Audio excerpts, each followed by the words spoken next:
누가복음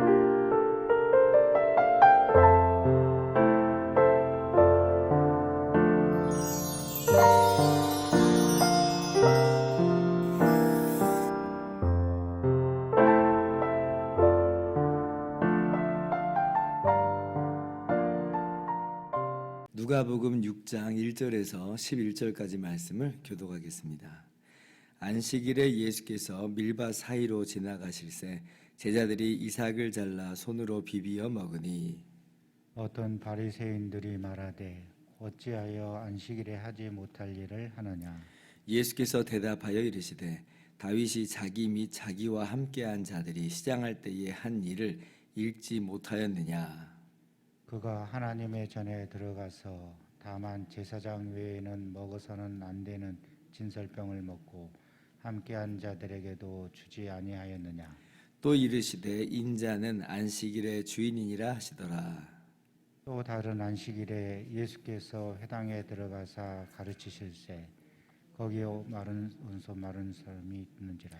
서기관과 바리새인들이 예수를 고발할 증거를 찾으려 하여 안식일에 병을 고치시는가 엿보니 예수께서 그들의 생각을 아시고 손 마른 사람에게 이르시되 일어나 한가운데 서라 하시니 그가 일어나 서거늘. 예수께서 그들에게 이르시되 내가 너희에게 묻노니 안식일에 선을 행하는 것과 악을 행하는 것, 생명을 구하는 것과 죽이는 것 어느 것이 옳으냐 하시며 무리를 둘러보시고 그 사람에게 이르시되 내 손을 내밀라 하시니 그가 그리하매 그 손이 회복된지라. 같이요. 그들은 노기가 가득하여 예수를 어떻게 할까 하고 서로 의논하니라. 아멘. 할렐루야.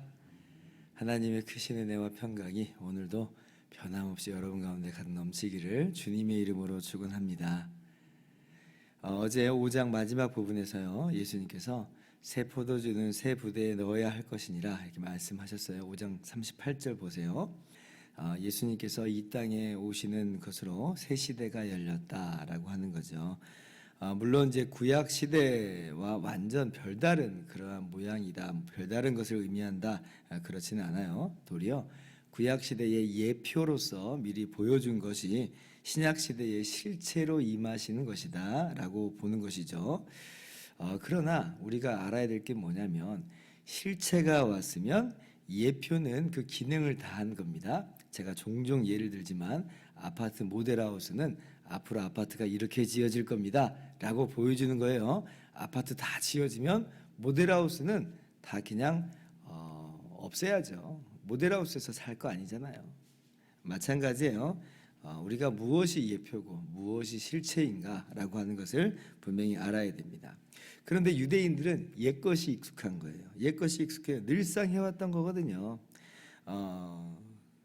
그리고 한편으로는 그렇게 해왔던 것들이 자기들의 어떤 기득권을 좀 보증해 주는 것처럼 보이잖아요. 유대 선민 사상이 그 안에 녹아져 있으니까. 그래서 39절에 5장 39절에 묵은 포도주를 마시고 새 것을 원하는 자가 없다. 주님께서 말씀하시죠. 그것은 묵은 게 좋아, 오래된 포도주가 좋은 거야, 그런 뜻이 아니고 새로운 시대가 왔는데도 불구하고 이 과거의 전통과 어떤 예표로서 있는 그 모습 속에 안주해버리고 마는, 마치 그것이 실체인 것인 것 마냥 붙잡고 있는 유대인들을 향해서 하나님께서 그 잘못을 지적하시는 것이다. 그리고 바로 이어지는 내용이 오늘 본문의 안식일 논쟁이에요. 안식일 논쟁은 생각보다 굉장히 중요합니다. 누가복음뿐 아니라 마태복음, 마가복음, 요한복음 할 것 없이 아주 핵심적인 논쟁으로 떠올랐고, 이 안식일 문제 때문에 예수님이 바리새인들에게 그렇게 또 핍박을 많이 받아요. 예수님이 안식일을 어긴다는 거죠. 안식일 계명 하나님께로부터 받은 계명인데 안식일 계명 어기는 거 보니까 저 예수라는 사람은 하나님께로 온 사람이 아니다라고 이야기하는 근거가 됐던 것이 바로 이 안식일 논쟁인데, 그러나 예수님께서 반대로 돌이켜 보면 이 바리새인들의 그러한 반대와 그리고 혹독한 그러한 비난을 아시면서도 안식일에서 굽히지 않는 주님의 모습을 우리가 한편으로 또 깨닫게 됩니다. 그래서 오늘 6장에도 보면 안식일 때문에 이제 바리새인들과 충돌이 일어나는 걸 보게 됩니다. 1절에 보니까 제자들이 안식일에 밀밭 사이로 다닐 때에 이삭을 잘라 손으로 비비어 먹습니다. 마태복음 12장 보면 시장가에서 먹었다. 배가 고파서 먹었다는 거예요. 남의 것 따먹는 거 문제 아닙니다. 이건 그냥 허락된 거예요. 율법에서 허락이 된 거예요. 배고프면 손으로 이렇게 먹을 수가 있어요. 그런데 이걸 가지고 바리새인들이 꼬투리를 잡는 거예요. 왜냐하면 이게 안식일에 있었던 일이거든요. 안식일에. 제자들이 안식일을 어겼다는 거예요. 이삭을 잘랐어요. 수확을 했다. 비볐어요. 타작을 했다. 먹었다. 음식 준비까지 했다. 그래서 너희들 안식일 계명을 어겼다. 라고 지금 경고하고 나선 겁니다. 자, 6절 이하를 보면 이제 예수님을 고발할 기회를 봐요. 이제 거기에 회당에 오른손 마른 사람이 있어요. 그런데 예수님이 저 사람 고칠까 안 고칠까 지금 이걸 유심히 이제 보겠다는 거예요. 오른손 마른 거 정도면 뭐 급박한 건 아니다. 이건 뭐 생명에 지장이 있는 건 아니다. 라고 이제 판단하고 있는 거예요. 그러니까 저 사람은 안식일을 고치면 안 돼. 라고 하는 생각을 가지고 있는 거죠.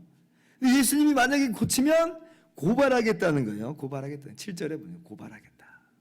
그 증거로 제출하겠다는 겁니다.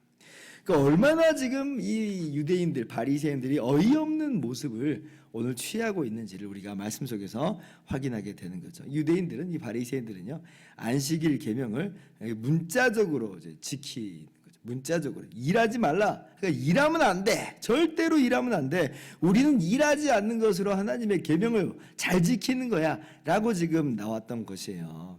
근데 뭐가 문제냐면 그러한 계명 자체를 지켜나가는 모습 좋죠.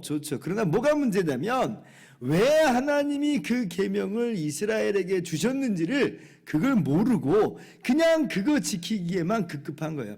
그러니까 형식은 안식일 계명을 지키지만 실제 그 내용으로서 안식일 계명하고는 저는 무관하게 지금 지내고 있는 것이 이 바리새인들의 문제였습니다.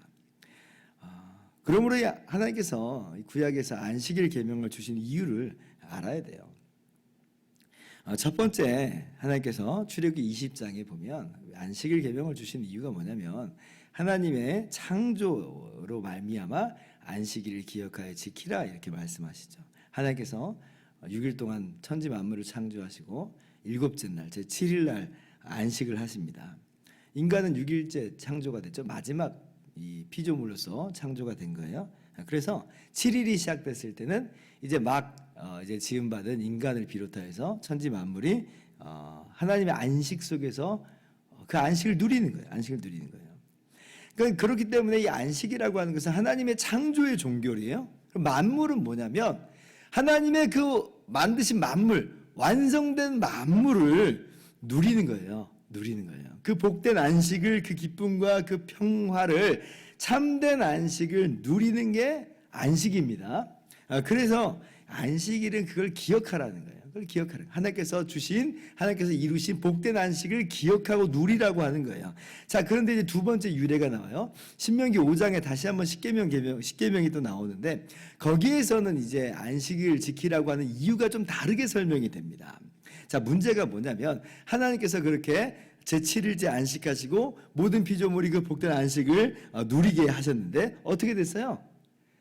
그 안식이 지금까지 변함없이 잘 유지되고 우리가 그 안식을 누리고 있는가라고 할 때 그렇지 못한다는 거죠. 안식이 깨져버렸어요. 인간이 범죄함으로 말미암아 이 세상에 천지 만물에 죄가 들어와 버렸어요. 부패했어요. 어그러져 버렸어요. 안식이 깨져버린 거예요. 하나님께서 창조하신 복된 안식이 깨져버린 것이다.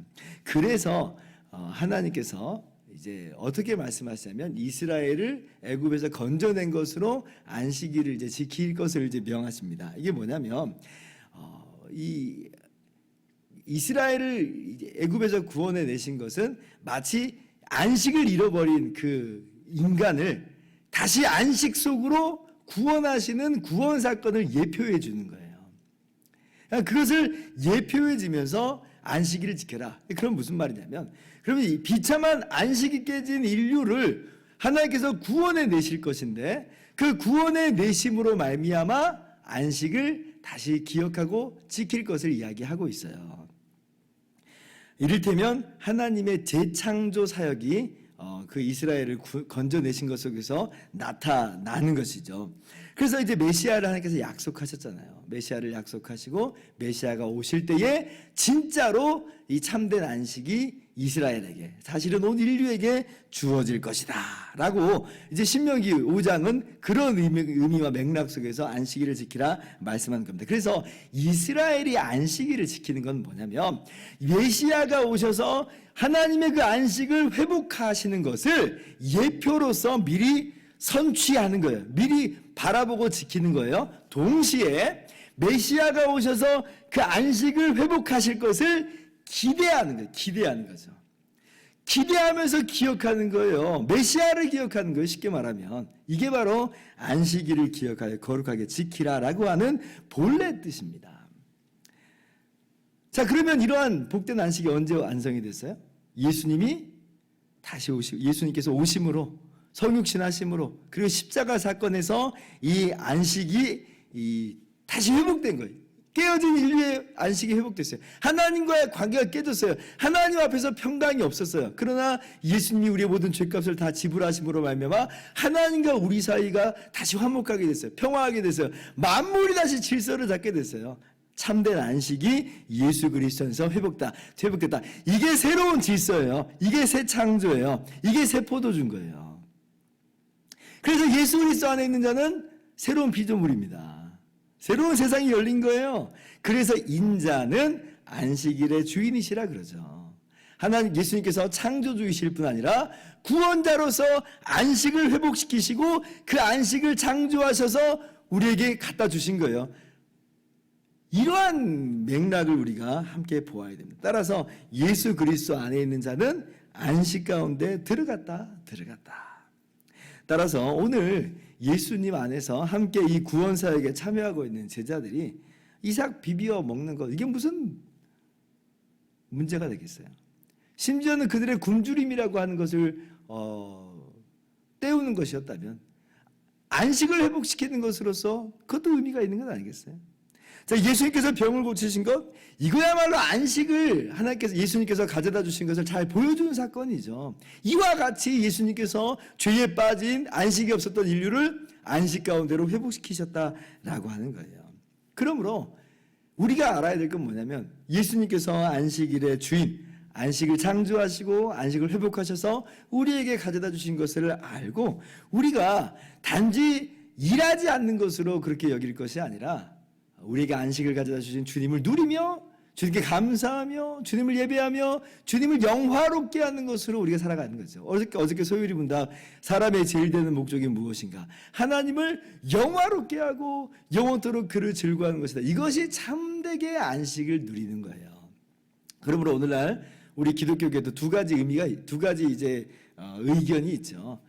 주일은 우리 기독교인의 안식일이다. 뭐 그렇게 해가지고 안식일처럼 우리가 이 날을 엄격하게 좀 특별하게 예배하면서 지키자라고 하는 그런 의견이 있고, 어떤 분은 아니다, 모든 날이 다 같다. 그런데 주일날은 우리 교회 공동체가 함께 하나님을 예배하고자 모인 날이기 때문에 그래서 우리가 주일을 지키면서 예배하는 것이다. 크게 두 가지 의견이 있어요. 다 좋아요. 로마서 14장 5절 보면 어떤 사람은 이 날을 저날보다 낮게 여기고 어떤 사람은 모든 날을 같게 여기나니 각각 자기 마음으로 확정할지니라. 우리가 전부 자기를 위해서 사는 사람 없다는 거예요. 우리는 살아도 주를 위하여 살고 죽어도 주를 위하여 죽나니 그러므로 사나 죽으나 우리가 주의 것이로다. 우리는 주님을 위해서 살아가는 것으로 이거나 저거나 다 괜찮습니다. 다 좋은 의견이에요. 다만 율법주의로 흐르면 안 돼요. 다른 사람 판단하고 정죄하면 안 돼요. 오히려 우리가 집중할 것은 뭐냐면 안식일의 주인 대신 우리에게 참된 안식을 가져다 주신 그 주님께 감사하고 기뻐하고 찬양하며 예배하며 그 안식을 누리면서 하나님을 즐기는 것, 이것이 정말 우리가 행해야 되는 마땅한 모습인 줄을 알아서 그렇게 우리가 오늘도 복된 안식 가운데 거하며 하나님을 찬미하며 영화롭게 하는, 그렇게 하나님을 즐기는 우리 모두가 되기를 주님의 이름으로 축원합니다. 기도하겠습니다.